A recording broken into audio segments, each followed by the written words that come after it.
그래서 제가 이런 식으로 이제 살아왔었는데, 이렇게 내가 대학교까지 와서 이렇게 안 행복하게 살면은, 그리고 내가 여기서 뭐 그냥 돈 걱정 안 하고 당장 펑펑 놀고 하면은 내 미래가 이제 걱정이 되는 거예요. 그러니까 중학교 때랑 고등학교 때는 열심히 공부를 했으니까 대학교에 들어온 건데, 근데 이제 선배님들이나 뭐 주변에서 대학생활 한 거 지켜보니까 내가 대학교 때 놀면은 이제 내가 사회 나가서 뭐 어떤 삶을 살게 될지 이런 것들 도저히 가늠을 할 수가 없게 되는 거예요. 그래서 그 대학교 입학하고 나서 얼마 안 있고 나서부터 제 미래를 이제 찾아 나가기 시작했습니다. 그래서 그 결과 이제 얻게 된 좀 깨달음을 여러분들한테 이제 마지막으로 설명을 해 드리려고 합니다. 그래서 제가 이제 살아간 이유를 찾게 된 건데, 첫 번째로 왜 이제 행복하지 않지라는 생각을 대학교 때 많이 했었다 했잖아요. 근데 행복하지 않으면 행복한 걸 이제 찾으면 되는 거였어요. 그래서 만약에 노는 게 좋으시면 놀면 됩니다. 그리고 노는 게 좋아서 저는 많이 놀았었거든요. 그러다 보니까 고등학교 때 성적이 안 나왔죠?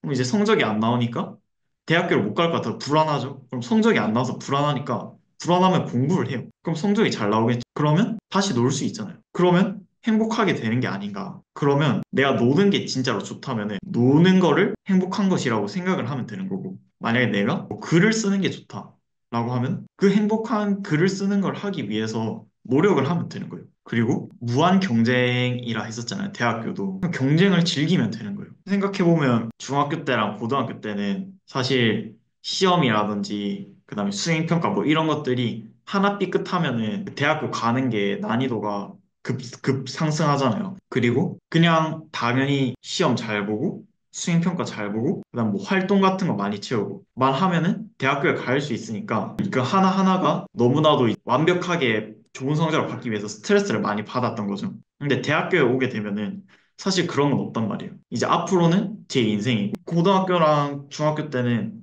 대학교를 가기 위해서 노력을 했다면은 이제 대학교에서는 엄청나게 수많은 직업과 그다음 넓은 사회가 펼쳐져 있잖아요. 근데 거기에서 무조건 이런 길로 가라 라는 그런 길이 이제 존재를 하지 않으니까 제가 직접 개척을 해야 되는 거죠. 근데 그걸 개척하고 내가 꿈꾸는 삶을 살기 위해서는 중학교랑 고등학교 때랑 마찬가지로 경쟁이 무조건 필요하게 되더라고요. 근데 내가 만약에 여기에서 시험을 한 번 못 봤다. 대학교에서 시험을 한 번 못 봤다. 라고 해서 제 인생이 기하급수적으로 막 어려워지는 게 아닌 거죠. 대학교 와서는. 그러니까 그 경쟁에서 성적을 잘 받고 그 다음에 뭐 항상 완벽해야 된다. 약간 이런 것들을 가지고 있었더라면 어차피 내가 이제 죽기 전까지 경쟁이 필요하니까 그리고 한 번 뭐 잘못했다 하더라도 내 인생이 막 크게 달라지지도 않고 오히려 그걸 통해서 더 성장할 수 있게 되니까 그냥 그 경쟁을 이제 즐기자는 생각을 가지게 된 거죠. 그래서 뭐 단적으로 이제 사실 중학교, 고등학교 때는 성적이 제일 중요하잖아요. 근데 그 대기업이라든지 뭐 나중에 대기업을 취직한다든지 아니면은 뭐 어디 좋은 대학원에 간다든지 이런 걸 하다 보면은 사실 성적이 그렇게 중요하지가 않더라고요. 오히려 내가 그걸 통해서 배워서 내가 실제로 얼마나 똑똑해졌는가 그거를 더 많이 보더라고요.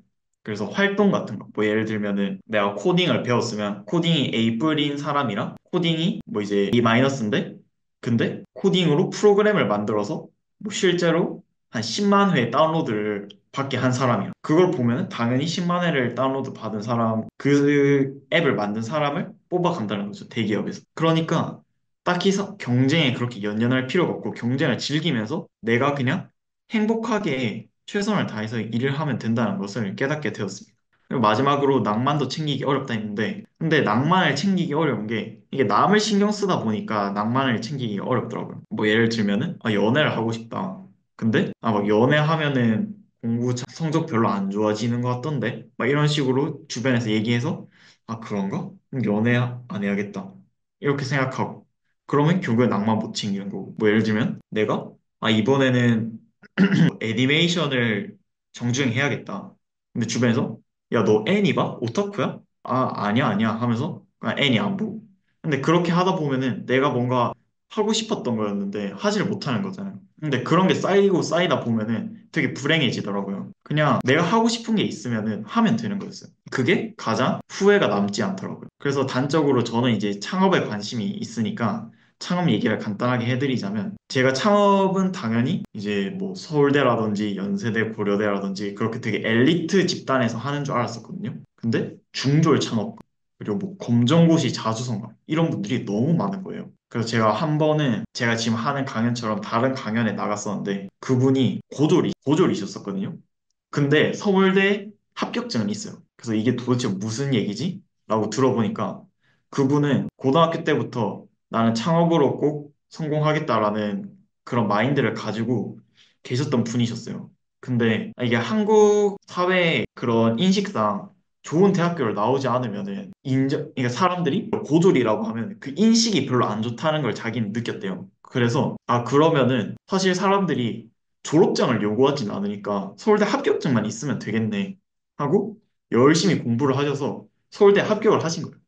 그리고 합격하시고 서울대 합격증을 이제 출력하고 나서 바로 그냥 자퇴 버튼을 눌러서 서울대를 자퇴하신 거예요. 그리고 그 뒤에 그냥 자기가 하고 싶었던 창업을 하면서 살고 계신 거죠. 근데 그분이 지금 자기 자산이 3천억이 넘는다 하더라고요. 그래서 만약에 내가 창업을 아무리 하고 싶었어도 내가 서울대에 들어오면은 그래도 서울대 왔으니까 졸업은 해야 되지 않을까 하면서 공부하고 있었을 것 같은데 그분은 그냥 주변 신경 하나도 안 쓰고 그냥 나는 창업 어차피 할 거니까 나 합격증만 있으면 돼 하고 자퇴하고 그냥 남 신경 안 쓰고 자기의 길을 묵묵히 걸으셨던 거예요. 근데 그런 분들이 이 세상에 너무 많더라. 그래서 남을 신경 쓰지 말고 내가 나를 믿지 않으면 아무도 나를 믿지 않잖아요.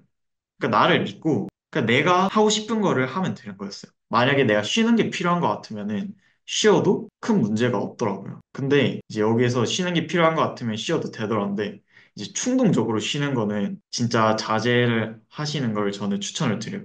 그냥 뭐 예를 들면은 아침에 일어나서 졸리네? 잠 깨야지 하고 뭐 휴대폰을 보는 거는 좋은데 근데 휴대폰을 예를 들어 잠만 깨면 휴대폰 이제 끄고 다른 걸 해야 되잖아요. 근데 계속 휴대폰을 보고 있는 거죠. 그런 것들 아니면은 뭐 예를 들어 학교에서 수업을 열심히 듣고 학원에서 수업 열심히 듣고 왔어요. 밤 10시, 11시가 됐어요. 너무 힘들잖아요. 집에 와서 어머니가 뭐 예를 들어 과일 같은 거 깎아주시면 과일 먹으면서 유튜브 좀 봐야겠다. 좀 해야겠다. 쉴 수 있는 거죠. 열심히 했으니까. 그래서 이제 과일 먹고 과일을 다 먹었으면 이 휴대폰을 내려놓고 공부를 하든지 자든지 해야 되는데 과일을 다 먹고 나서도 계속 인스타랑 유튜브를 보고 있는 거죠. 그러면서 이거 왜 이렇게 재밌지? 하면서 한 편만 더 보고 진짜 끈다. 아니면 아침 11시니까 11시 반 되면 끈다. 해놓고 12시, 1시까지 이제 휴대폰을 보고 있는 거죠. 그리고 나서 큰일 났네 하고 침대에 누우면 나 왜 학원에서까지 열심히 했는데 집에 와서 숙제했어야 되는데 왜 휴대폰 보고 있었지? 후회하고 근데 그런 후회가 쌓여서 나중에는 무기력해져서 몰라 그냥 휴대폰 봐 이런 식으로 되더라고요. 그래서 충동적으로 쉬진 않으셨으면 좋겠고 나를 믿고 내가 행복한 것이 있으면은 그 행복한 것을 위해서 노력하되 충동적으로 쉬지 말라 라는 말씀을 해드리고 싶습니다. 제목이 이제 세상을 선도하라였는데 사실 세상을 선도하는 법은 크게 없다라고 생각을 해요.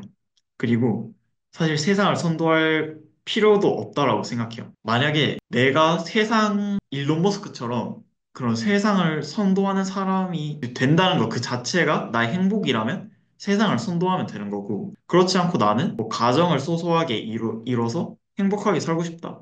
그럼 그것이 자신한테 가장 베스트가 되는 거고, 만약에 나는 뭐 한강처럼 인류 작가가 되고 싶다. 하면 그 인류 작가가 되는 게 행복한 거잖아요. 그럼 그 행복을 위해서 인생을 살면 되는 거예요. 그러면 결국에 세상을 선도하게 되어 있다라는 말씀을 드리고 싶습니다. 그래서 행복하려면 노력을 해야 되는 거고. 근데 노력을 하다 보면 당연히 고통이라든지 아니면 괴로움이 수반하겠죠? 그러면 그때는 포기하지 말고 나를 믿고 조금만 더 해보자. 진짜 내가 죽을 것 같을 때까지 한번 노력을 해보자. 라는 거를 저는 말씀을 드리고 싶습니다. 그래서 고등학교 때 이제 저는 말씀드렸었지만 되게 전교 90등에서 10등까지 올라갔다 했었잖아요. 근데 저도 이제 과외를 하다 보면은 이런 친구들을 만나요. 이제 성적이 안 좋은 친구들을 만나는데, 선생님, 제가 공부를 진짜 열심히 한 것 같은데 성적이 진짜 안 올라요. 저는, 그러니까 머리가 안 되나 봐요. 선생님은 똑똑해서 머리는 유전이라 하잖아요. 그래서 저는 머리가 안 되는 것 같아요. 저희 어머니, 아버지가 별로 안 똑똑한 것 같아서 저는 이게 한계인 것 같아요. 뭐 이렇게 얘기하는 친구도 있고 주변에서도 이제 주변 친구들이 진짜 니는 똑똑한가 보다. 그래서 아니야 나 아니야, 나 진짜, 난 공부는 노력이라 생각해. 라고 하면, 뭔 소리야. 공부는 당연히 재능이지. 너가 똑똑하니까 그렇게 생각하는 거지. 공부는 유전이 노력으로는 한계가 있어. 이런 식으로 얘기하는 분들이 진짜 거의 한 90%가 넘는데, 저는 공부는 진짜 무조건 노력이라 생각해. 왜냐면 제가 고등학교 때 증명을 했었기 때문에 저는 당당하게 말씀드릴 수 있는데, 공부는 진짜 노력이다. 진짜 죽을 것 같을 때까지 한번 해보신 적이 없으시다면, 한번 해보세요. 저도 흔히 들었던 얘기가 내가 아무리 공부를 해도 성적이 오히려 떨어지거나 뭐 1, 2점밖에 안 오르더라. 이런 얘기를 많이 듣는데 주변에서 저도 5점밖에 안 올랐어요. 저도 4시간 공부하면서 그렇게 열심히 노력했는데 성적이 5점밖에 안 올랐어요. 근데 그걸 2년 동안 하니까 성적이 갑자기 20점이 오르고 30점이 오르는 거예요. 어느 순간에 자기가 그 기초 지식이랑 어떻게 공부를 하는가에 대한 그 노하우 두 개가 딱 맞는 순간이 있는데 그 순간이 딱 오게 되면은 그때부터는 공부가 정말 쉬워지는 거예요. 그래서 만약에 행복해지고 싶고 내가 꿈꾸던 삶을 살고 싶으면 노력하되 진짜 죽을 만큼 노력을 해보자. 그리고 아무리 힘들어도 포기하지 말고 나를 믿고 조금만 더 나가보자. 그러면은 결국에는 행복한 삶을 살 수 있다. 라는 얘기를 여러분한테 꼭 해드리고 싶었습니다.